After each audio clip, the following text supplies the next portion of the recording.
은혜 받을 하나님 말씀은 신약전서 빌립보서 1장 1절로부터 6절까지 있는 말씀입니다.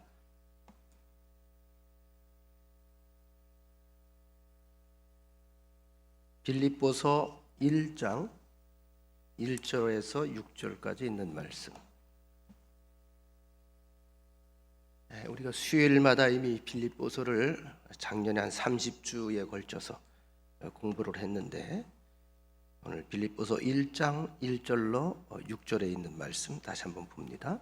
그리스도 예수의 종 바울과 디모데는 그리스도 예수 안에서 빌립보에 사는 모든 성도와 모든 감독들과 집사들에게 편지하노니, 하나님 우리 아버지와 주 예수 그리스도로부터 은혜와 평강이 너희에게 있을지어다. 내가 너희를 생각할 때마다 나의 하나님께 감사하며 간구할 때마다 너희 무리를 위하여 기쁨으로 항상 간구함은 너희가 첫날부터 이제까지 복음을 위한 일에 참여하고 있기 때문이라. 너희 안에서 착한 일을 시작하신 이가 그리스도 예수의 날까지 이루실 줄을 우리는 확신하노라. 아멘. 말씀의 제목은 은혜와 평강을 누리는 사람들이란 제목으로 함께 말씀을 나누려고 합니다. 우리가 하루하루 살아가면서 사람들, 예전처럼 만나지 못합니다만 어쨌든 사람들을 만나게 됩니다.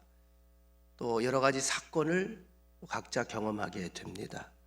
또 여러 가지 소식을 또 접하게 됩니다. 그런데 똑같은 소식인데 사람들마다 반응이 다르죠. 정치권도 마찬가지고, 그죠? 우리 일상사도 마찬가지예요. 제가 이태원에서 목회하는 한 목사님이, 선배 목사님이 한 분 계신데, 교회를 문을 닫아야 되겠다. 그 교회가 꽤 큰 교회예요.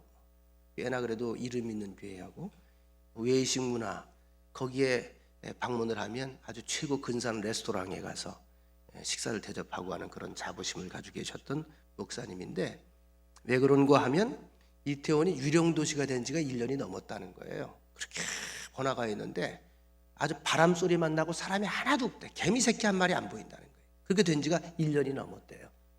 보고 있으면 마음에 우울증이 온다는 거죠. 우린 전혀 느끼지 못하는 그런 환경을 그분은 보고 있는 거겠죠. 이 사람마다 참 다양해요. 어떤 사람은 비가 오면 펄쩍펄쩍 뛰어요. 그죠? 어떤 사람은 눈이 오면 펄쩍펄쩍 뛰어요.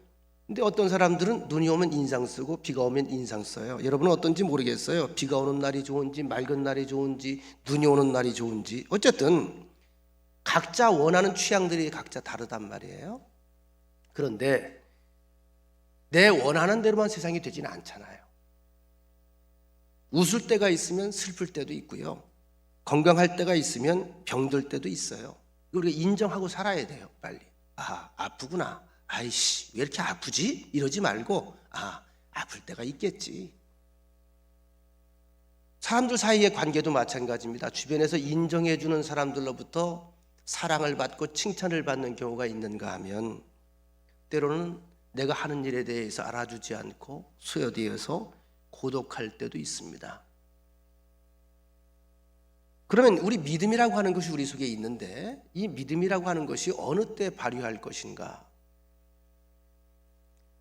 사람의 내면에 정말 힘이 있는 믿음, 내 속에 꿈틀거리는 믿음, 살아 움직이는 생명력 있는 믿음을 내가 소유하고 있느냐, 아니면 형식적인 믿음을 가지고 있느냐, 이 모든 것이요, 우리가 정상적으로 생활을 할 때는 잘 알기가 어렵습니다. 코로나 이전에 늘 교회 안 빠지고 나오면 믿음이 있는 줄 알았잖아요. 예배 시간 잘 참석하면 믿음이 좋은 줄 알았잖아요. 사실 진짜 믿음이 있는 사람들은 지금 예배에 대한 소중함과 열정을 가지고 더 그 깊은 영의 세계를 추구하는 사람들, 이게 내 속에 믿음이 이제 움직이는 거거든요. 그러니까 정상적일 땐 잘 몰라요. 모든 것이 좀 어려워졌을 때, 난감하게 됐을 때, 모든 리듬이 좀 주변이 다운되었을 때에, 이때야말로 그 사람의 속에 있는 신앙의 유무가 드러납니다. 이 사람은 믿음이 있는 사람인가? 믿음이 없는 사람인가? 저도 목회하다 보면 종종 그런 경우가 있어요. 전혀 저 사람은 좀 죄송합니다만 날탱이 같아요. 교회를 다니긴 다니는데 거적대기로 다니는 것 같고요. 믿음이 없는 것 같고 그래요. 근데도 가끔 보면 그러더라고요. 급한 일 있으면 어머 주여 아버지, 저 사람 믿음이 있네. 믿음이 있는 거예요. 본능적으로 아버지를 찾는다, 주여 찾는다, 믿음이 있는 사람이에요. 그러니까 성도님 믿음이 있으시네요. 그랬더니 몰라요. 급하니까 하나님 부르게 되네요. 그 믿음이 있는 거예요. 반면에 저분은 평소에 거룩하게 할렐루야 주여 목사님 오늘 은혜 충만합니다 이랬던 분인데 조금만 안 좋은 일이 있으면 아이 쌍 그런단 말이에요. 이 사람은 믿음이 있는지 없는지 아리까리 알쏭달쏭한 사람이에요. 정말로 이 생명력이 있는 믿음은 언제 드러난다? 위급할 때, 어두울 때, 인생의 먹구름이 낄 때 오히려 별처럼 드러나는 게 우리 속에 있는 믿음입니다. 요즘처럼 장기간 코로나19 사태로 인해서 얼마나 많은 자유가 우리가 제한이 되고 있습니까? 버스 타는 것도 겁나고, 그죠? 우린 그럴 자유가 없지만은 전철 타는 사람들은 얼마나 불안하겠어요. 이전처럼 활동할 수 없을 때 사실 우리는 어쩌면 지금 우리의 믿음을 재확인하는 기회로 삼을 수 있는 아주 적기라고 저는 봅니다. 이 코로나 시대에 믿음을 잘 소유하고 신앙적으로 몸부림치고 영적으로 세상을 다시 한번 보려고 하는 그런 우리가 시각을 다시 한번 확인하고 그런 마음을 가지고 우리가 잘 견뎌낸다면 이 사람은 떨어지지 않아요. 이게 참 믿음의 소유자들이거든요. 그러니까 그동안에 의존적인 신앙생활하는 사람들이 많잖아요. 의존적으로 신앙생활하던 사람들 스스로 성경을 읽을 줄 알아야 돼요. 못 읽으면 듣는 것도 나오잖아요. 스스로 들을 줄 알아야 돼요. 규칙적인 기도 생활로 성령의 교통을 체험할 줄 알아야 됩니다. 찬송하면서 그 가사를 깊이 음미해 봐야 돼요. 얼마나 주변에 찬송가가 많이 사라졌습니까? 저 어릴 적만 해도 집에 매일 어머님도 그렇고 아버님도 그렇고 일하시면서 늘 입에 찬송을 달고 살았어요. 제가 그때 배운 찬양은 다 엄마 아버지가 부를 때 그 찬양 어릴 때부터 들으면서 그냥 내가 외워진 거거든요. 찬송이 뭐지요? 곡이 달린 기도예요. 제가 조금 이제 안타까운 건 뭐냐 하면 코로나 이전 시대에 성경 안 보던 사람들 지금도 보기 어렵다. 그 이전에 기도 생활 규칙적으로 하지 않던 사람들 지금 기도하겠어요? 쉽지 않아요. 세상이 12번 뒤집어져도 쉽지 않아요. 근데 다시 한번 권고하지만 시간을 정해놓고 하는 기도는 굉장히 큰 의의가 있습니다. 그 시간을 중심으로 내가 움직이기 때문에 내 생각도 그리 가고 내 삶의 패턴도 그리 가고 그러면 기도하는 사람은 성경을 안 볼 수가 없어요. 왜? 성경을 근거로 해 기도할 때 힘 있는 기도가 되고 우리에게 위로가 생기기 때문에. 근데 사람이라고 하는 것이 참 묘하죠. 세상 일은 그래요. 교회 일도 어쩌면 마찬가지예요. 열심히 어떤 일을 막 추진해서 열심히 일을 하다가 일을 잘 맞추고 난 뒤에는 뿌듯함과 성취감이 있는 것은 사실입니다만 동시에 몰려오는 희한한 바람들이 우리 인생에 있습니다. 뭘까요? 허한 거예요. 허한 거.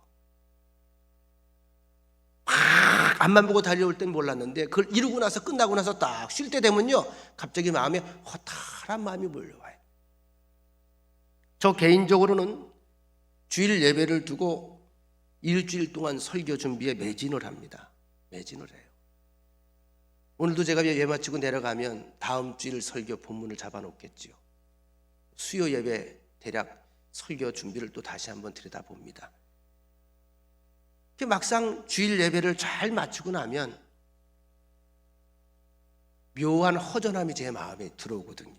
그래서 제가 집에 잘 안 들어가요. 주일날 목양실에서 자꾸 앉아서 뭘 합니다. 이 일 저 일 하면서 마음을 추스리는 거예요. 왜? 허한 마음을 가지고 살지 않으려고 그러거든요. 지혜 있는 사람은 어떤 일을 다 끝낸 뒤에 그 다음을 바로 앉아서 차분하게 준비하는 모습. 그래서 어두운 마음, 허한 마음, 그죠? 맥 빠지는 마음, 이런 것들이 내 마음에 침투하지 못하도록 해야 됩니다. 일정의 긴장감을 계속 가지고 그 리듬을 이어가야 슬럼프에 빠지지 않는다는 거예요. 교인들에게 슬럼프가 있을까요? 없을까요? 있죠. 목회자는 슬럼프가 있을까요? 없을까요? 목회자도 있어요. 갑자기 내가 스스로 무력하게 생각이 되고, 과연 나 때문에 교회가 바뀌고 있는 것인가? 나는 온전히 제대로 잘 살아가고 있는 것인가? 내 영성은 어느 정도나 되는가? 때로는 어느 때 또 제가 어떤 아픔을 느끼냐 하면, 교인들이 아파서 병상에 오래 누워 있는데 기도하도 낫지 않을 때, 교인들은 기도하고 그냥 위로하면 그만이지만 목사는 그럼 묘해요. 나 때문인 것 같아요. 내가 무능해서 그런 것 같아요. 내가 믿음이 부족해서 치료가 안 되는 것 같아요. 그런 마음. 근데 그 마음에 사로잡히면 무력감에 빠지는 거거든요. 그러면 저만 그랬을까요? 성경에 보니까 성경이 아주 하늘문을 열었다 닫았다 하고요, 하나님의 역사를 기도만 하면 확 그냥 눈앞에서 처음 했던 그런 믿음의 대가들도 그런 적이 있더라고요. 열왕기상 18장 대표적인 예지요. 엘리야가 잘 아시는 내용입니다. 숨어 지내다가 드디어 영적 전투를 선포를 하고 갈멜산에서 바알 그리고 아사라 선지자 850명을 불러 모으잖아요. 예나 지금이나 그렇습니다. 무당 한 사람을 부르면 무당만 따라오는 게 아니라 꼭 팀워크가 있어요. 뭐 북치는 사람, 뭐 하는 사람에서 기본적으로 따라오는 게 3명에서 4명이에요. 다 자기 분야가 있겠죠? 한 사람은 뭘 준비를 하고, 어떤 사람은 세팅을 해놓고, 어떤 사람은 북을 갖다 놓고, 어떤 사람은 다른 걸 해주고, 한 뭐 기본적으로 3, 4인이 한 조가 돼요. 그 당시는 안 그랬을까요? 그럼 800명을 부른다 그러면 산 위에 800명이 왔을까? 아니면 한 3,000명이 왔을까? 기본적으로 3,000명이 오는 거예요. 우리 옆에 있는 금주산이 있잖아요. 금주산에 무당이 한 100명만 왔다고 생각을 해보세요. 100명. 이 동네 살겠어? 못 살겠어요? 살겠어? 못 살겠어요? 못 살아. 네, 못 산다, 못 살아. 못 살아. 시끄러워서 못 산다. 그러니 상상을 한번 해보시라 이겁니다. 얼마나 그날 갈멜산이 요란했겠냐고요. 자기의 신의 이름을 부르면서, 그죠? 재단에 불 살라달라고, 응답해달라고, 몸을 찢어가면서, 옷을 찢어가면서, 몸부림쳐가면서 난리를 쳤을 텐데 얼마나 볼만했겠어요. 야, 요즘처럼 그 당시에 동영상이 있어가 찍어서 좀 오늘날 우리한테 틀어줬으면 참 좋을 뻔했겠다. 야, 이런 걸 어디서 보겠어요? 850명이. 또 무당들이 소리 지르면 목소리가 얼마나 큰데요. 난리가 나는 거지 이거 말이지. 정말 그랬다는 거 아니겠어요? 어쨌든 수많은 백성들이 보는 앞에서 결국 그들의 신은 응답할 수가 없었고, 왜? 죽은 신이니까. 엎드려서 간절히 기도하는 엘리야의 기도가 끝나자마자 하나님께서 바로 모든 사람들이 보는 앞에서 응답을 하시지요. 번제를 사르시고, 그 자리가 그 모든 거짓 선지자들이 죽는 참수의 장이 되고 말았습니다. 그 분위기가 어떠했을까요? 수년간 숨어 지내던 엘리야가 드디어 나와서 만군의 여호와 하나님의 이름으로 그 위대한 일들을 공적인 자리에서 행했을 때에 백성들이 난리가 나는 거죠. 요즘 저는 우울할 때 가끔, 죄송합니다만, 손흥민 선수가 골을 넣는 유튜브를 일부러 찾아가 봐요. 참 잘해. 참 자랑스러워요. 토트넘이라고 하는 구단에 있죠. 새로 이제 몸값을 두고 재계약을 한다고 하는데 지금 그의 몸값이 주급이 2억이야, 2억. 뭐 우리 교인들은 안 놀래기로 유명하더라니까. 근데 재계약을 하는데 워낙 잘하니까 다른 구단에서 이제 탐을 내니까 주급을 3억으로 올립니다. 3억. 이해를 잘 못하시니까 반응이 없는 것 같아요. 주급, 일주일에 3억을 받는 거예요. 일주일에. 그 친구들은 주급으로 따져요. 3억. 그러니까 1년이면 얼마죠? 3, 50억, 한 160억 정도를 받나 보다. 그죠? 맞나요? 맞나? 160억, 170억. 1년에 그 몸값 월급이 이렇게 나오는 거예요. 월급이 160억 정도가 1년에 나오는 거예요. 죄송합니다. 너무 약하게 얘기를 해서. 주요는 그렇게 할만 하겠더라고요. 벌써 손흥민이가, 여러분들은 그걸 텔레비전 통해서 이제 보겠지만 유튜브를 보면 다양한 사람들의 어떤 거 올라와요. 찍어놓은 게. 그러면 이제 관중들의 반응을 찍은 그 장면들이 나옵니다. 벌써 손흥민이한테 공이 딱 가면 뭐 케인이 잡았다. 그렇지. 손흥민이 뛴다. 써니 그러죠. 써니가 딱 잡아. 손흥민이 잡는 순간부터 난리가 나는 거예요. 그렇지.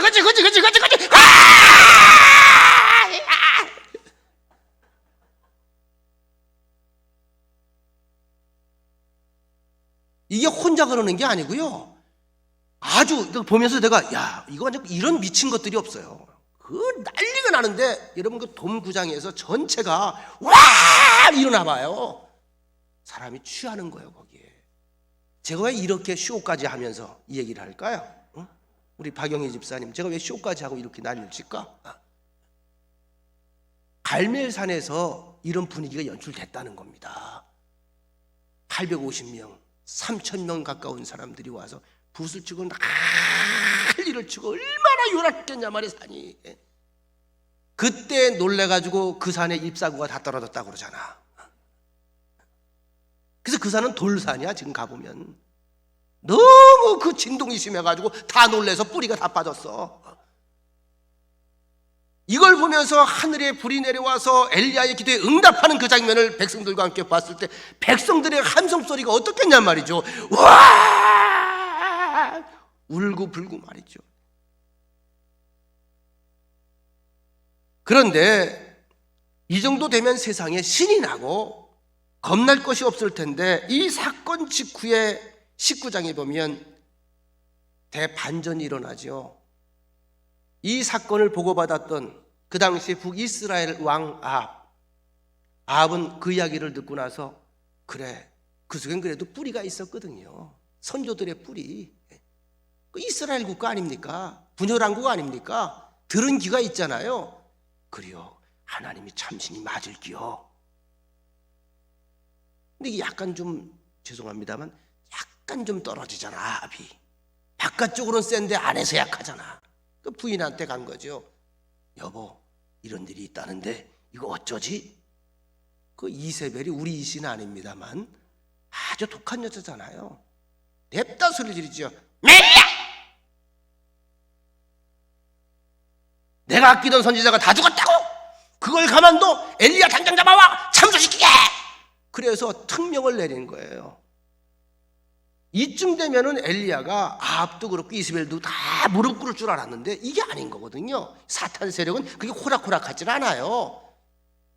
군사를 동원해서 엘리야를 죽이려고 하니까 엘리야가 이 소식을 듣고 어떻게 해요? 그래, 나 죽여라 이러고 나가야 될 줄 알았는데 어때요? 도망하잖아요.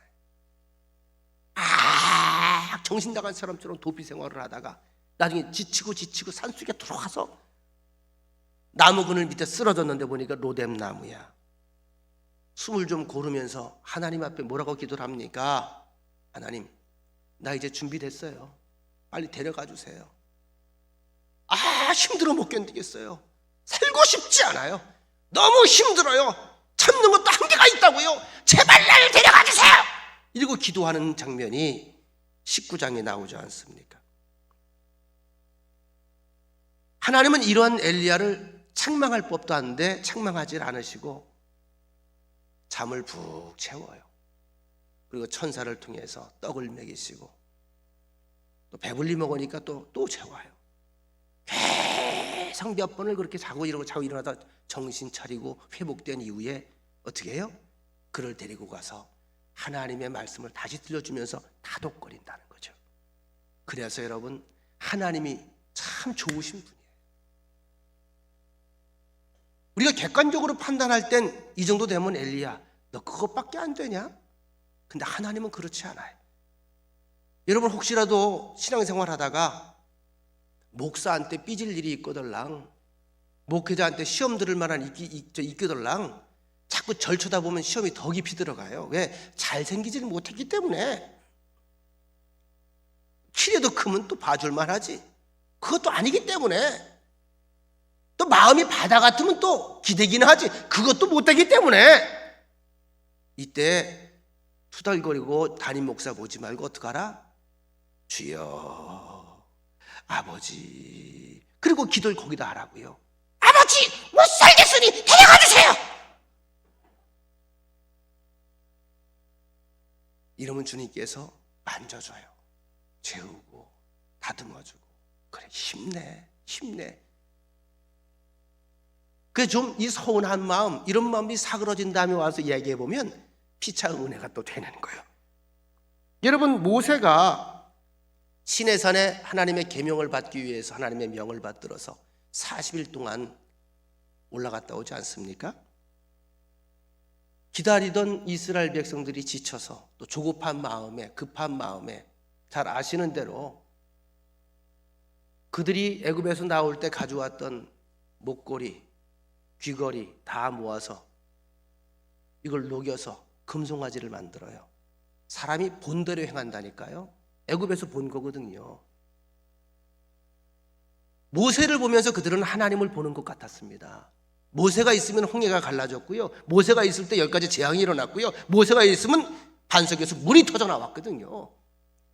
그러니까 하나님이란 존재는 내 눈앞에 보이지 않아도 모세를 통해서 하나님 자리를 그들의 마음속에 대신 채우고 있었던 거예요. 근데 모세가 지금 안 보이잖아요. 며칠 동안 있다 내려온단 말도 없었잖아요. 급해진 거예요. 죽었는지 살았는지도 모르겠고. 그래서 그들이 보아왔던 거 금송아지를 쳐서 만들어서 아론을 막 보채가지고 그 앞에서 하나님의 이름으로 춤을 추고 하나님의 이름으로 예배하고 찬양하고. 하나님처럼 보였던 지도자가 오랫동안 그 자리를 비우게 되니까 그곳에 가짜를 만들어서라도 대신 채워보려고 했던 거, 이게 금송아지 사건입니다. 이에 대한 하나님의 반응은 어떠하셨습니까? 그들을 위한 율법을 받아서 내려오던 모세는 이 광경을 목격하고 어떤 반응을 보였습니까? 기가 차고 매가 차고, 어느 유머에 보니까 기가 차고 매가 차고 순경이 방망이를 찬다고 그러는데 정말 말이 안 나오는 거죠, 이게. 세상에. 그러면 그 기간 동안에 하나님께서는 모세와 뭘 했을까요? 사랑하는 백성들을 더 안전하게 앞으로 보호하고 이끌어갈 생명의 도, 생명의 말씀, 생명의 계명, 생명의 삶의 지도를 만들어 주신 거 아니에요. 여러분, 우리가 신앙생활 하면서 가장 조심해야 될 부분이 그겁니다. 내가 마음이 허해질 수 있어요. 근데 그때 허하다고 조급한 마음으로 세상 것으로 채우려고 하지 마세요.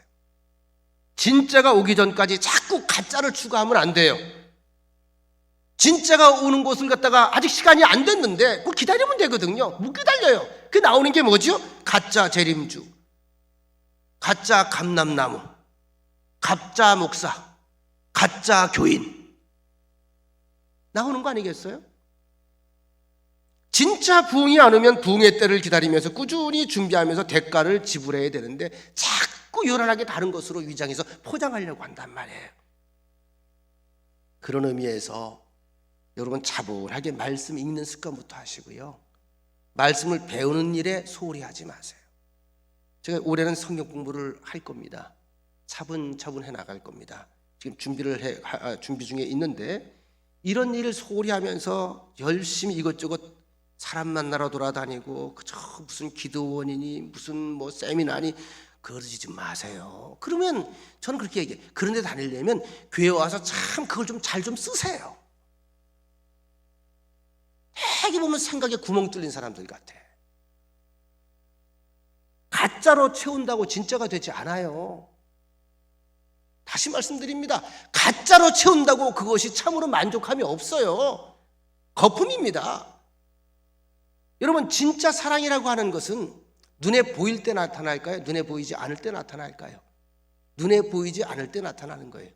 우리가 아시는 것처럼 빌립보서는 사도 바울의 옥중 서신이고 기쁨의 서신이고 희락의 서신입니다. 옥중에 있는 사람이 뭐가 기쁠까요? 빌립보에 있는 사람들의 사랑을 확인하면서 기뻐하는 거예요. 안 보이니까 더 애틋한 거예요. 더 마음에 그리운 거예요. 그래서 마음이 기쁘다는 거예요. 사랑은 공백기에 참으로 드러나는 겁니다. 그 사람이 없을 때에도 내 속에 그 감정이 있을 때, 이게 사랑입니다. 그래서 참사랑은 거짓이 없어요. 춘향이가 왜 많은 사람들의 사랑을 받죠? 이도령이 올 때까지 기다려준 여인이에요. 변사또가 그렇게 협박을 하고 회유를 하고 꼬시고 미혹하는데도 일편단심 이몽냥 그러고 참았잖아요. 춘향아, 그럼 기분이 좋아요, 여러분? 기분이 나빠? 기분이 좋아지잖아요. 이세벨, 기분이 좋아요? 갑자기 몸소리 쳐져. 몸소리 쳐지잖아요. 이게 이름값이라는 거예요. 다시 말씀드립니다. 바울은 지금 가장 우울한 환경과 기분일 때에 가장 기쁘게 반응합니다. 이게 빌립보서의 위력이고, 이것이 그 속에 드러나는 믿음이고, 이것은 성령 안에서만 가능합니다. 지금 참으로 나라가 전체가 경제 상황이 안 좋아요. 우리 경기도에서는 또 10만 원씩 주신다고 고맙게. 이재명 돈이 쌌겠어. 아이고 참 감사합니다. 10만 원씩 주신다고 그래서 얼마나 좋은지 몰라요. 경제 상황이 다 안 좋잖아요.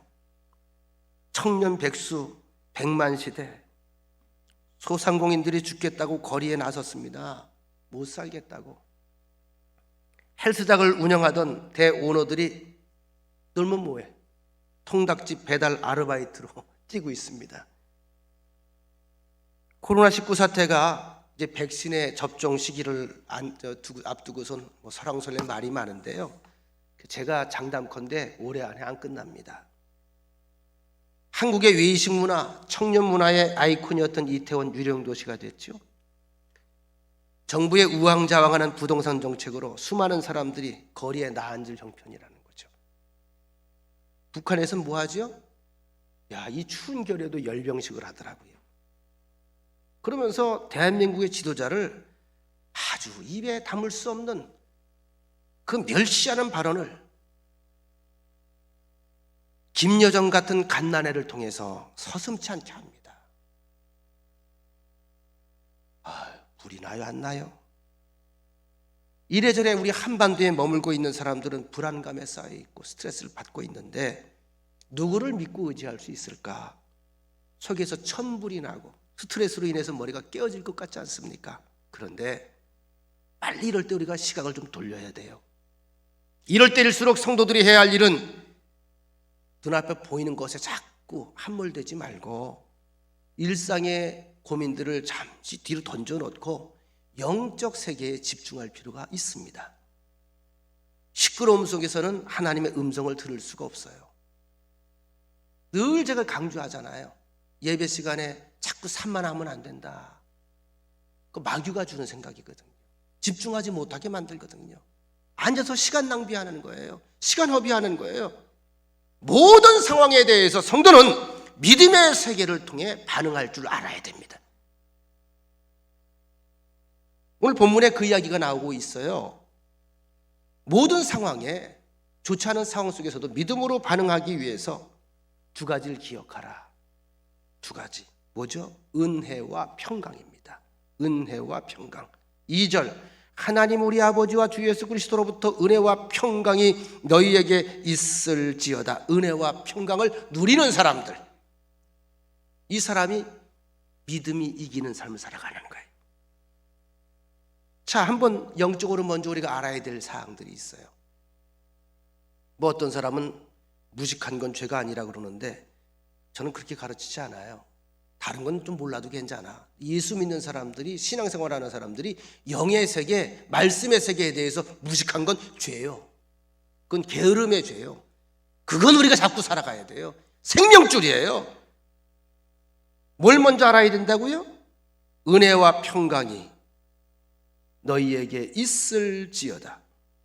우리에게 하나님의 은혜가 먼저 있어요. 임한 줄 알아야 돼요.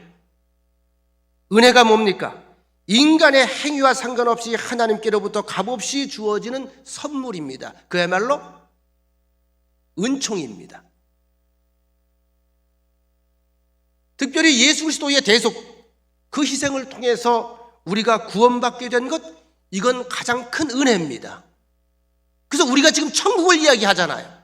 영생을 이야기하잖아요. 감히 우리가 천국을 노래요. 하나님을 감히 아버지라고 불러요.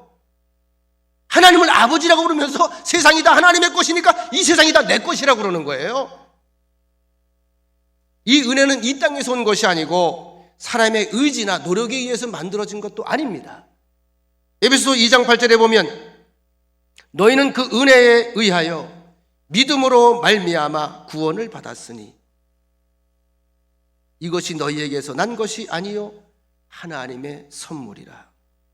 너희는 그 은혜를 인하여 하나님이 주셨다 이거예요. 그래서 믿음이 생겼다는 거죠. 믿음으로 말미암아 이것이 우리를 구원받게 했다는 거죠. 하나님께서 날 갈고리로 찍어서 올린 거예요. 이것이 너희에게서 난 것이 아니고 분명하게 말합니다. 하나님의 선물. 우리가 은혜, 평안, 샬롬, 우리 예수 믿는 사람들은 너무 입에 달고 사는 단어이기 때문에 굉장히 그 의미가 오히려 퇴색해져 있어요. 얼마나 소중한 단어인지를 몰라요. 이 은혜라고 하는 것은 우리의 삶에 하나님께서 사랑으로 개입하신 사건이 은혜입니다. 성경적인 용어로 예수님 별명이기도 한 임마누엘. 여러분 축도할 때 우리 주 예수 그리스도의 은혜와 이렇게 시작하죠. 우리 주 예수 그리스도의 은혜와 우리의 죄를 대속하시고 인간의 몸으로 이 땅에 친히 오신 은혜, 십자가 대속제물이 되어주셔서 우리의 죄를 사해 주신 은혜, 사망 권세로부터 건져주신 은혜, 부활 승천하시고 보혜사 성령을 통해서 우리와 지금도 함께 하시고 도우시고 이끄시는 교통하시는 성령님의 은혜. 하나님이 우리와 함께 하시는 게 가장 큰 은혜입니다. 요한복음 14장 16절 말씀, 내가 아버지께 구하겠으니 그가 또 다른 보혜사를 너희에게 주사 영원토록 너희와 함께 있게 하시리니, 영원토록 너희와 함께 있게 하시리니 어디까지? 천국까지 같이 가시는 거예요. 오늘 이 자리에도 성령이 임재하셔서 여러분과 제가 이곳에 함께 있고 여러분과 제가 함께 예배하는 줄로 믿습니다. 그 심장 수술실에서 벌어지는 일인데요. 이제 심장이 이제 구장이 나면 심장을 꺼내서 수술을 하잖아요. 꺼내요. 심장을 꺼냈다 집어넣었다 해요. 수술할 때. 심장이 우리 생명 아닙니까? 이때 담당 간호사가 환자에게 말을 합니다. 불안해하니까 수술하는 동안 당신의 심장과 몸은 분리가 됩니다. 기계에 의해서만 생명을 유지할 수가 있습니다. 수술 후 6시간 동안 당신은 움직이지 못할 겁니다. 그렇지만 내가 한 가지 약속을 합니다. 내가 당신 옆에 지금 있는 것처럼 여전히 1초도 당신 곁을 떠나지 않을 겁니다. 당신이 수술이 잘 끝나고 나왔던 심장이 도로 들어가고 회복실에서 눈을 뜰 때에 저는 당신의 눈동자를 보고 있을 겁니다. 어떤 목사님의 고백이에요. 이 얘기를 듣고 심장 수술을 하고 수술실에서 깨어난 뒤에 눈을 떴는데 정말로 그 간호사가 자기를 쳐다보고 있더래요. 그때 그 목사님 마음에는 그게 천사인 줄 알았대. 보혜사 성령인 줄 알았대. 그래서 백의의 천사라 그러나 봐. 우리가 지루하고 영적으로 잠들어 있을 때조차도 성령은 나를 들여다보고 계시는 거예요. 할렐루야. 이게 하나님의 약속입니다. 이게 하나님의 은혜. 아, 내가 이렇게 오늘도 살아가는구나. 내가 이런 존재구나. 또 한 가지 평강이 있으라고 했죠. 평강은 뭐죠? 하나님의 은혜를 받으면 평강이 뒤따라와요. 평강은 은혜의 산물이며 은혜의 열매입니다. 평강을 다른 말로 하면 뭘까요? 평안, 샬롬. 우리말로 하면 안정감, 또 또는 자신감입니다. 여러분, 갓난아이가 제일 이쁠 때가 언제죠? 엄마 가슴에 끌어안혀서 침을 절절 그 얼굴 보고 있으면요, 모든 게 싹 사라지고요, 갑자기 평온함이 찾아와요. 이게 평강이에요. 하나님을 만나고 하나님을 체험하고 말씀 가운데 은혜 받게 되면 하나님이 주시는 큰 평안과 큰 평강이 임하게 되고, 누구도 나를 넘어뜨릴 수 없다는 하나님을 신뢰하는 데서부터 오는 그 자신감이 생깁니다. 하나님이 내 아버지인데. 자신감은 돈과 권력으로부터 오는 것이 아닙니다. 여러분, 무장해제된 채 억울하게 쫓겨만 다니던 도피 생활하던 다윗, 모든 세상 권세를 한 손에 가진 사울왕, 쫓기는 자와 죽이려는 자, 죽이려는 자와 피해가는 자, 힘이 있는 자와 힘이 없는 자. 우린 그 내용을 알고 있지 않습니까? 다윗은 산속에서 잠을 자야 됐어요. 토굴에 숨어 잠을 잤어요. 깊은 잠이나 잤겠어요? 근데 성경은 우리에게 묘한 아이러니한 사실들을 우리에게 적나라하게 고발해주고 있습니다. 사울왕이 편하게 잤을까요? 다윗왕이 편하게 잤을까요? 다윗이 편안하게 잤을까요? 다윗이 편안한 거예요. 왜? 시편에서 나오잖아요. 시편에서 다 그 고백이 나오잖아요. 전쟁 중에, 쫓기던 중에, 위급한 상황 가운데 내가 주를 믿고 잠드나이다. 다니엘서 2장 1절에 보면 당시에 세계를 제패하고 천하를 호령하던 느부갓네살 왕이 잠 못 이루는 장면이 소개가 되고 있습니다. 없는 게 없어요. 돈, 권력. 그런데 그러면 뭐 하냐고요? 하나님이 번민케 하시니까 잠을 못 자는 거예요. 잠을 못 자요. 참, 그래서 저도 가끔 이제 그 얘기 하잖아요. 우리 교인들 가운데도 주무시는 분들이 있으면, 아유, 하나님이 저분은 참 많이 사랑하시는가 보다. 근데 집에 가서도 잘 주무셨으면 좋겠는데, 집에서 또 못 주무시고 교회만 와서 주무신다니 할 수 없잖아. 그럼 주무시라고 그래야지. 평안한 잠은 하나님이 주시는 겁니다. 잘 아시죠? 에스더서에 나오는 이야기. 에스더가 왕비가 돼요. 기적적으로 왕비가 돼요. 유태인인데 왕비가 돼요. 그의 삼촌 모르드게가 모함을 받아가지고, 하만 장군의 모함을 받아가지고선 죽게 됩니다. 모르드게만 죽게 되는 게 아니라 모르드게 외에 유태인 전체를 학살하려고 하는 거죠. 그런데 에스더서 6장 1절에 보면 아수에로 왕이 그날 밤에 잠이 안 와요. 이상하게 잠이 안 와요. 그럴 때가 있잖아요. 잠이 안 와요. 저도 요즘에 이상한 습관이 있어요. 8시면 밤에 저녁 8시가 되면 잠을 자고요, 12시 반 되면 깨요. 그럼 목양실에 와서 종일 책 보고 성경 보고 기도해요. 근데 그 시간이 좋아. 혹자는 저보고서 갱년기라고 그러는데 상관없어요. 리듬대로 사는 거죠.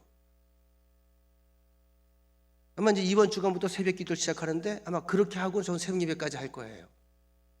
그 시간이 난 참 좋아지기 시작했어요. 방해할 사람이 없잖아요. 새벽 1시에 누가 날 건드리겠어. 너무너무 이렇게 산 지가 한 달이 좀 넘었어요. 잠이 안 올 때가 있어요. 근데 이게 자야 될 때 잠이 안 오면 문제거든요. 아수에로 왕이 잠이 안 오는 거예요. 아주 마음이 평안하지도 않아요. 그러니까 좀 잠을 자려고 역대 우리나라에 있었던 일들에 대해서 쭉 한번 읽으라고 역대 일기를 자기 앞에 읽게 했습니다.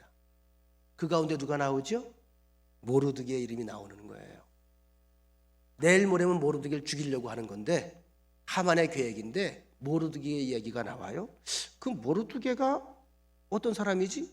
네, 과거에 누가나가 음모를 꾸며서 왕을 학살하려고, 왕을 살생하려고, 암살하려고 할 때, 그때 이 모르드게가 그 사실을 적발해서 사전에 알려줘서 살았습니다. 그래? 지금 뭐해? 문직입니다. 어떻게 산대? 내일 모레 죽습니다. 모르두기가 그 모르두개야? 내 생명의 은인이야? 이러면서 사태가 반전되죠. 여러분, 많은 사람들은요 권력이 이긴다고 생각하죠. 그렇지 않습니다. 이 나라도 전 그래서 비전이 있는 게, 기도하는 사람이 있는 한, 세계 선교를 위해 꿈꾸는 한국교회가 있는 한 대한민국은 비전이 있습니다. 왜 많은 사람들이 마약에 그렇게 손을 대서 헤어나오질 못하죠? 난 누군지 한 번도 만나본 적은 없지만 그거 참 알고 싶지 않은데도 알려지는 이름들이 있어요. 남양유업의 창업주의 외손주 황하나, 여러분은 만나보셨습니까? 얼굴은 이쁘장하더만요. 마약 연루 사건이 끊이질 않잖아요. 그러니까 자꾸 나오니까 얘 도대체 누구야? 근데 참 불쌍하다는 생각 외엔 다른 생각이 안 드는 거예요. 이걸 어쩔 거예요? 이걸 어떻게 해결하냐고요? 내가 그 친구 이렇게 볼 때 난 모르니까 매년 이게 십수년 나오잖아요. 평안이 없으니까, 잠을 이루지 못하니까 자꾸 다른 세계에 빠져서 헤어나오면 우울해지는 거거든요.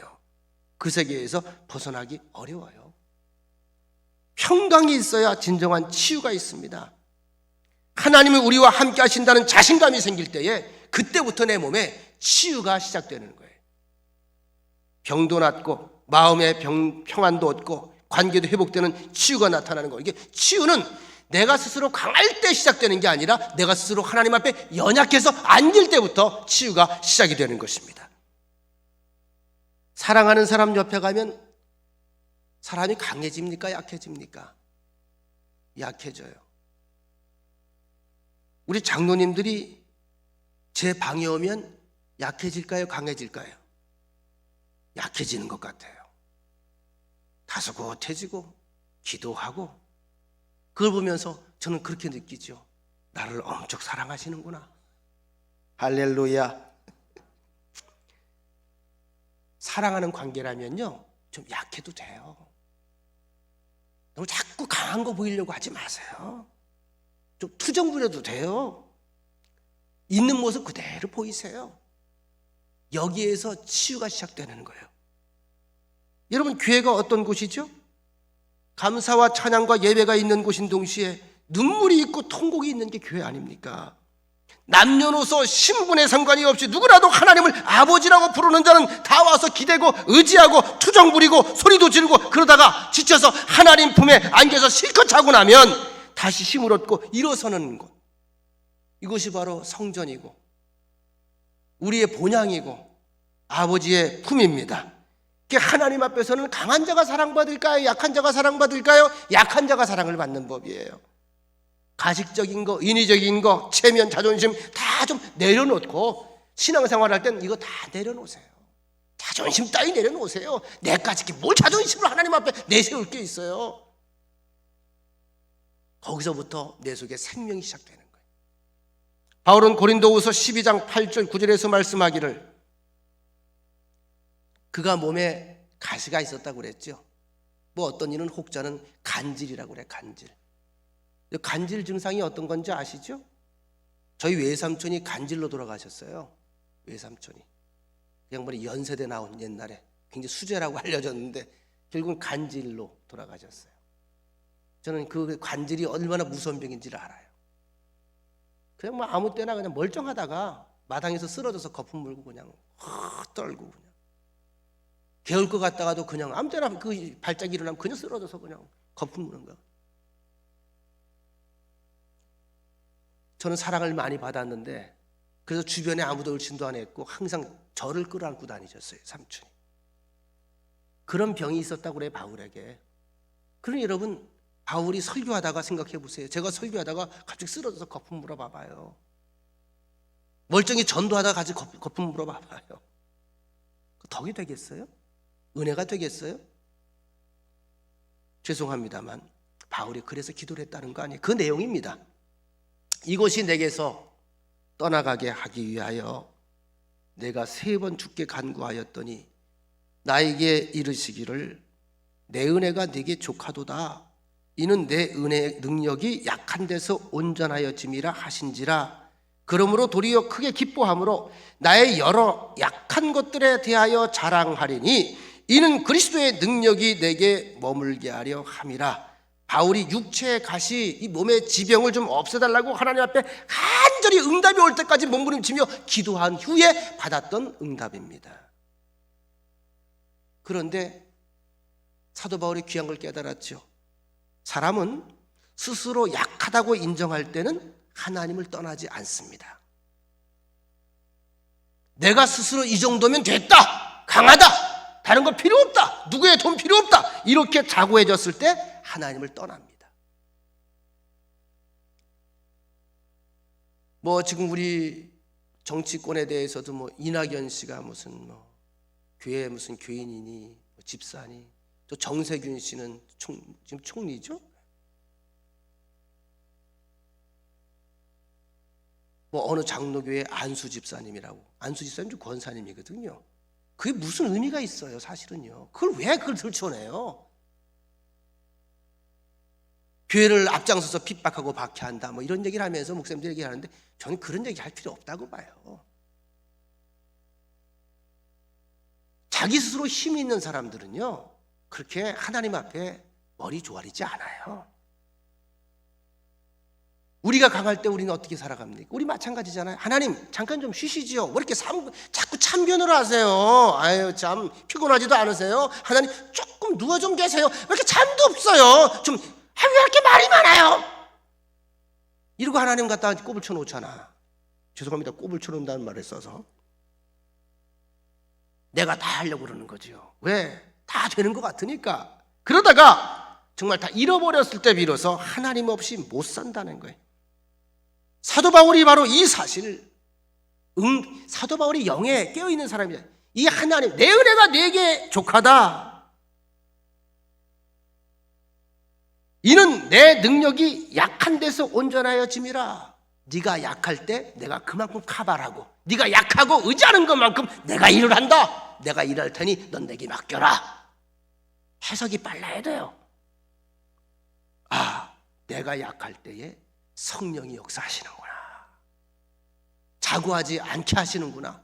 이 가시 때문에 사도 바울은 항상 자기 있어야 될 자리에서 고개 들지 않고 시종일관 좌고 우면하지 않고 일괄되게 하나님께서 요청하시는 그 선교사의 길을 아름답게 걸어가게 된 줄로 믿습니다. 바울은 우울할 때마다, 억울할 때마다, 힘들 때마다 기쁨을 표현합니다. 본문의 4절, 간구할 때마다 너희 무리를 위하여 기쁨으로 항상 간구함은, 그랬습니다.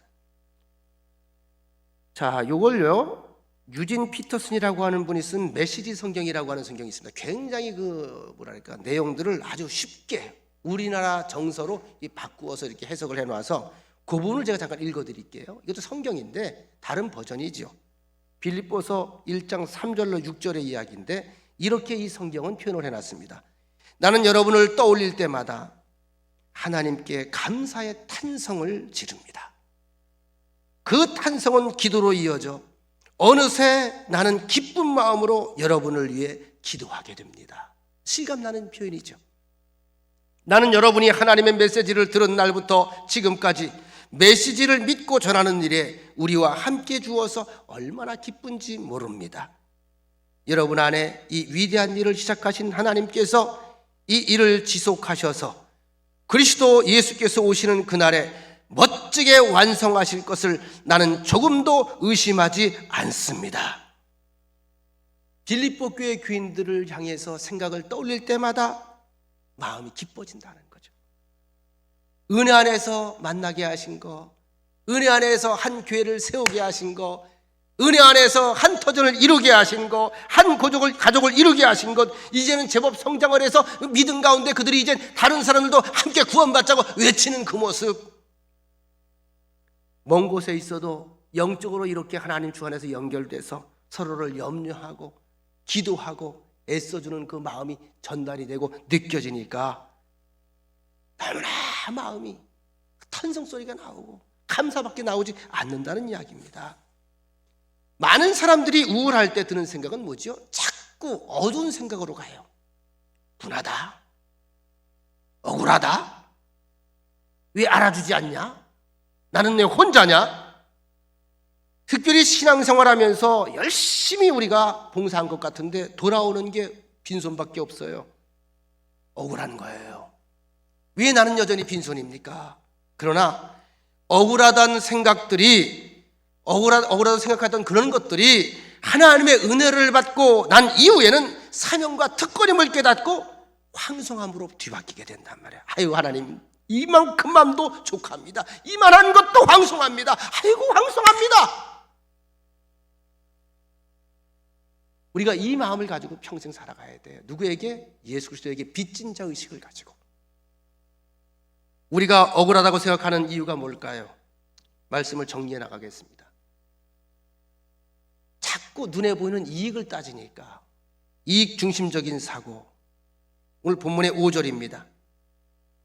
사도 바울은 어려운 상황에 처해 있음에도 자기의 이익을 따지는 것이 아니라 빌립보 교회 교인들을 살펴봤습니다. 너희가 첫날부터 이제까지 복음을 위한 일에 참여하고 있기 때문이라.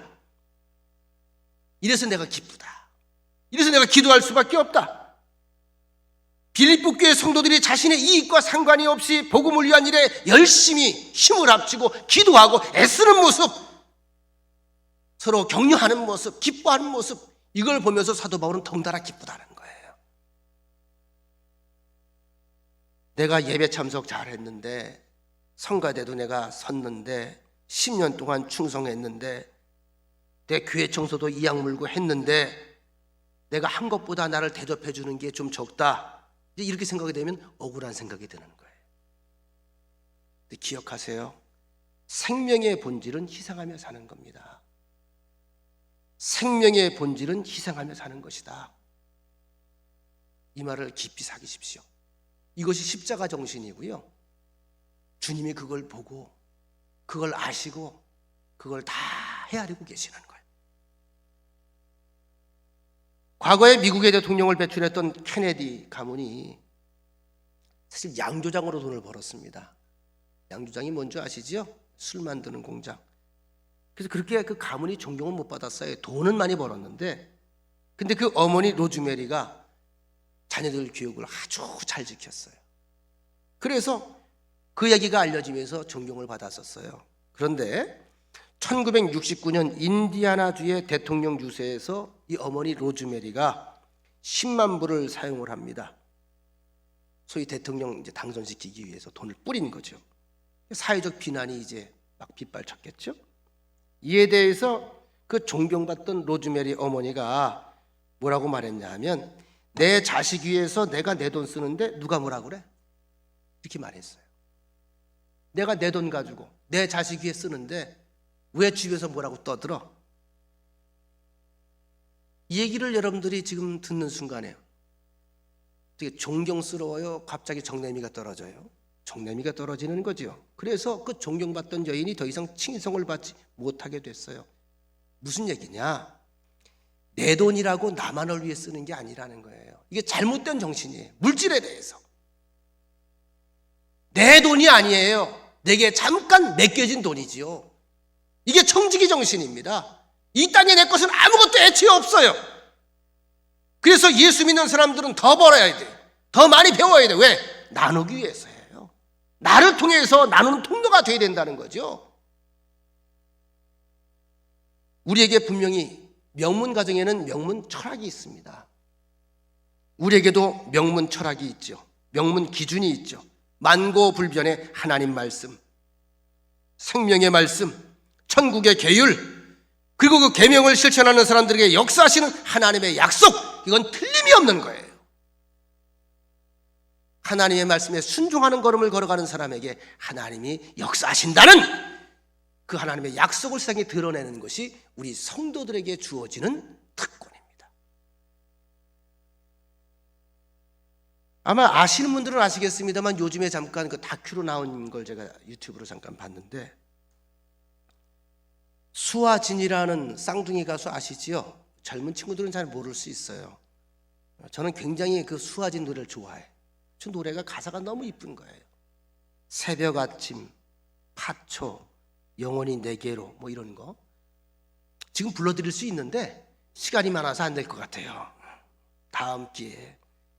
이 1962년생이거든. 저보다 이제 2살이 많은 거죠. 쌍둥이 형제, 일란성 쌍둥이인데 이름이 안상수와 안상진이에요. 그래서 뒤에 끝 이름을 지어서 큰형 이름 수, 상진이 진, 수와 진 이렇게 진 거예요. 어릴 적에 막내 여동생이 심장병으로 죽었어요. 사람인데 그 충격으로 아버지가 사망을 하면서 그 어머니가 이 쌍둥이 형제를 반드시 함께 다니게 해야 되겠다. 그래서 군대도 둘이 같이 갔다 왔어요. 문선대. 거기서 이제 위문공연 같은 걸 둘이 하다가 어떤 실력 있는 기획사 매니저한테 발탁이 되면서 음반을 제대하면서 내게 된 이게 히트를 친 거예요. 우리나라 가수상도 받고 여러 상도 꽤 많이 받았어요. 둘이. 그 목소리가 아주 미성이에요. 둘 다 얼마나 목소리가 좋은지 몰라요. 스타의 대열에 올랐는데 그럼에도 불구하고 쉬지 않고 그들이 이어오던 일, 저는 몰랐어요. 휴게소에서 한 2번 봤거든요. 수화진 가운데 그 안상수가 혼자 막 옆에서 기타 치는 기타 치면서 녹음 없는 기타 치는 걸 내가 2번 봤어요. 강원도 쪽 가다가 한 번 보고 저 아래쪽 내려가다 한 번 보고. 저 사람은 왜 저렇게 사나? 유명한 사람이. 저는 그때 내역을 몰랐죠. 근데 안상진 씨 동생이 한강 둔치에서 괴한의 습격으로 3차례 뇌수술을 받고 폐 종양이 생겨서 폐의 한 15%를 잘라내는 거예요. 그다음에 호흡이 남들보다 절반밖에 안 돼요. 찬국일 마시면 안 되고 미세먼지 있을 때 나올 수도 없고 평소에 숨이 차서 힘들어하니까 같이 활동할 수 없게 된 거죠. 근데 본인 여동생이 심장병으로 이제 갔으니까 평생 자기는 그들을 도와야 되겠다는 마음에 자선공인을 하는 거예요. 그럴 줄 알아서 내가 돈 좀 많이 넣어주고 올 걸. 그 생각이 들더라고요. 그 돈 가져가서 심장병 어린이들 수술비 되는 거고요. 미리 수술을 시키고 이 사람이 이제 그걸 자기가 돈을 들이대는 거예요. 빚이 계속 남다가 이제 거의 다 갖고 2천만 원 남았다고 그러더라고요. 그의 그 자선 사업을 통해서 수술받고 완치된 애들만 해도 환우가 1,000명이 벌써 넘는데요. 내가 굉장히 미안하더라고요. 마음이 미안하더라고요. 자, 이게 어디에서 나오는 철학일까요? 그들은 독실한 크리스찬입니다. 가수 김장훈이 9년 동안 30억을 말없이 기부했다고 해서 이것이 알려지면서 많은 사람들의 귀감이 되고 있습니다. 이 사람들이 독실한 기독교인들이라는 것이 참 제 마음을 흐뭇하게 합니다. 자신의 이익보다 나누고 희생해서 억울한 인생이 아니라 왜 그들이 억울한 게 없겠어요? 왜 빼앗기는 게 없겠어요? 그러나 인생을 감격과 기쁨으로 만들어가는 그런 법을 아는 거예요. 이게 어디서 나와요? 하늘의 법에서 나오는 거예요. 하나님의 정신에서 나오는 거예요. 하나님의 마음을 헤아리는 마음에서 나오는 거예요. 바다 같은 생명의 은혜를 아는 사람은 인색할 수 없습니다. 누가복음 6장 38절 주라 그리하면 너에게 줄 것이니 곧 후히 되어 누르고 흔들어 넘치도록 하여 너희에게 안겨주리라. 너희가 헤아리는 그 헤아림으로 너희도 헤아림을 받을 것이니라. 하나님께서 헤아리고 계십니다. 여러분 염려하지 마세요. 손해봤다고 생각하지 마세요. 안 알아준다고 억울해하지 마세요. 그냥 심어 놓으세요. 선이라면 심어 놓으세요. 사랑이라면 나눠주세요. 주께서 다 헤아리고 계십니다.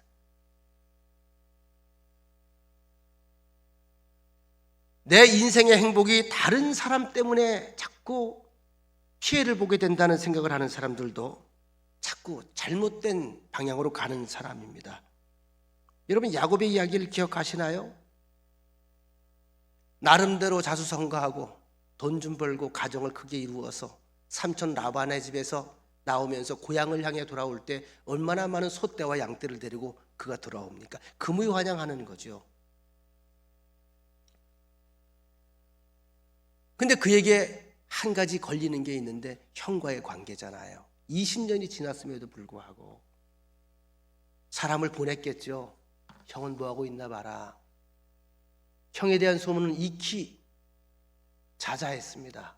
이미 그 당시에 한 제국의 군주가 됐어요. 에서가 야곱이 온다는 이야기를 듣고 몇 명을 준비해서 데려온다 그랬죠? 400명. 한 개인이 부를 수 있는 군대가 아닙니다. 군주의 자리에 있는 거예요. 뒤로 물러설 것도 없고, 그죠? 그렇다고 앞으로 갈 수도 없고, 진퇴양난의 상황 가운데에서 야곱이 선택한 방법은 뭐죠?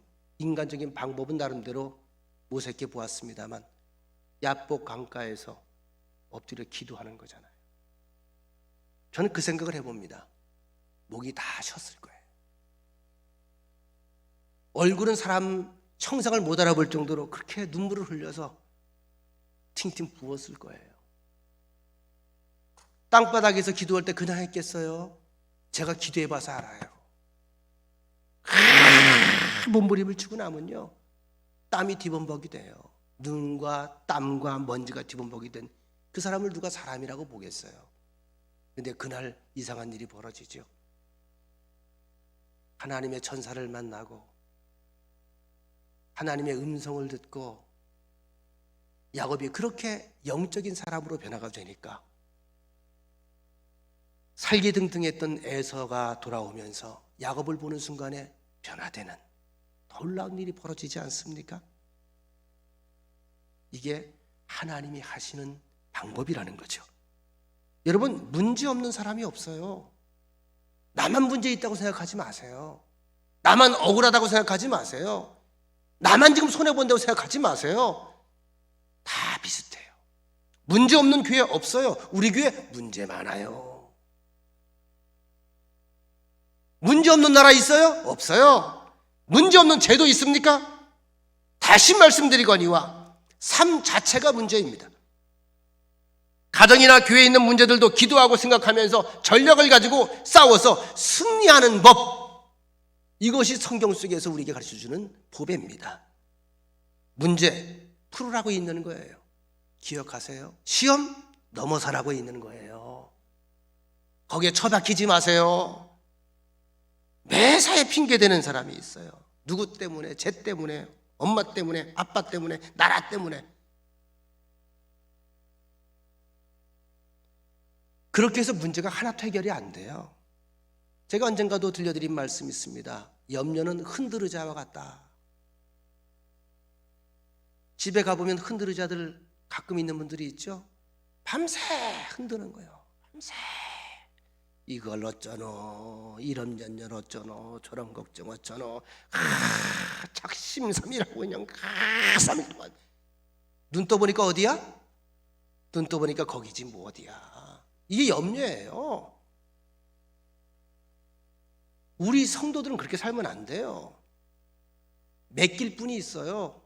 그때마다 손을 이렇게 내밀고 계신 분이 있단 말이에요. 누굴까요? 내 아버지. 여기다 얹어놔.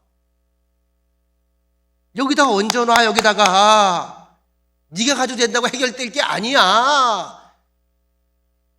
염려는 왜 준다? 주님 보라고 주시는 거다. 마태복음 7장 1절로 5절. 비판을 받지 아니하려거든 비판하지 말라. 너희가 비판하는 그 비판으로 너희가 비판을 받을 것이요 너희가 헤아리는 그 헤아림으로 너희가 헤아림을 받을 것이니라. 어찌하여 형제의 눈 속에 있는 티는 보고 내 눈 속에 있는 들보는 깨닫지 못하느냐. 보라, 내 눈 속에 들보가 있는데 어찌하여 형제에게 말하기를 나로 내 눈 속에 있는 티를 빼게 하라 하겠느냐. 외식하는 자여, 먼저 내 눈 속에서 들보를 빼어라. 그 후에 밝히 보고 형제의 눈 속에서 티를 빼리라.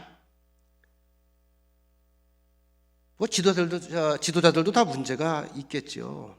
과거에 우리나라에도 뭐 누구라고 말씀을 안 드려도 아시겠습니다만, 나 보통 사람입니다. 이래서 대통령이 되신 분이 있어요. 근데 여러분, 지도자들이 보통 사람입니까? 보통 사람이 아닙니까? 이 나라 대통령이 나 보통 사람이 돼야 됩니까? 보통 사람이 되면 안 됩니까? 안 돼요. 보통 사람이 대통령 되면 안 돼요. 대통령이 보통 사람이 되면 안 돼요. 그건 정치적인 쇼란 말이죠.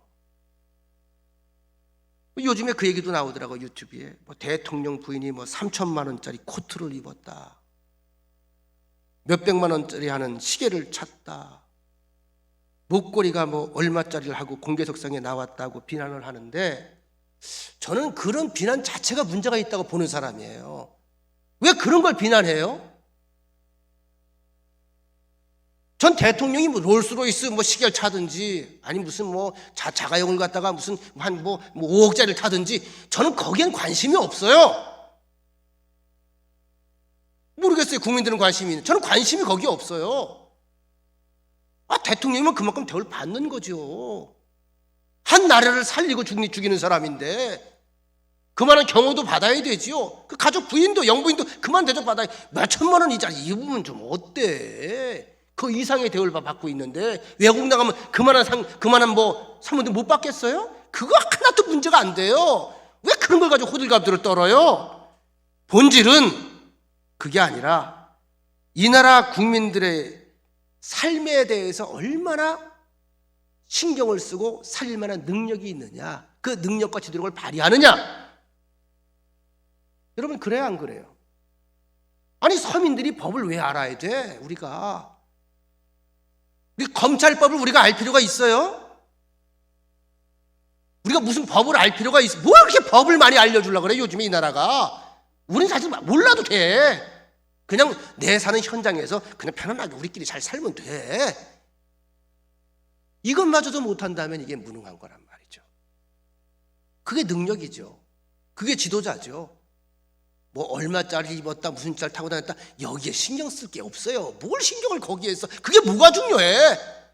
그 사람이 얼마나 역량을 가지고 능력을 가지고 이 나라를 정말로 살기 좋은 나라로 만드는지. 이스라엘 12지파 중에 야곱의 첫째 아들은 르우벤이었죠. 근데 아시는 것처럼 장자권이 넷째 아들에게 넘어가요. 유다지파. 유다도 자기 며느리하고 통간해가지고 자식 둘 낳았잖아요. 역사를 보면 내놓을 게 없어요. 그런데 그가 훗날 이런 일에 대해서 회개하고 참회하고 모든 일에 희생적으로 앞장서서 책임지니까 하나님께서 영적 리더로 그를 세운 겁니다. 여러분, 남의 탓하는 사람은요, 물컵을 자기가 엎질러도 어떤 놈이 물컵 여기다 갖다 놨냐고 야단을 쳐요. 항상 마음속에 있는 것이 억울함입니다. 이거 바꿔야 돼요. 우리에게는 하나님께서 능력과 은혜와 긴 신앙의 시선을 주셨습니다. 하나님의 은혜를 구하십시오. 우리에게 주어진 가장 큰 은혜가 무엇인지 먼저 아셔야 됩니다. 그 은혜의 결과로 주어지는 열매가 평강입니다. 은혜와 평강이 여러분에게 임하시기를 간절히 축원합니다.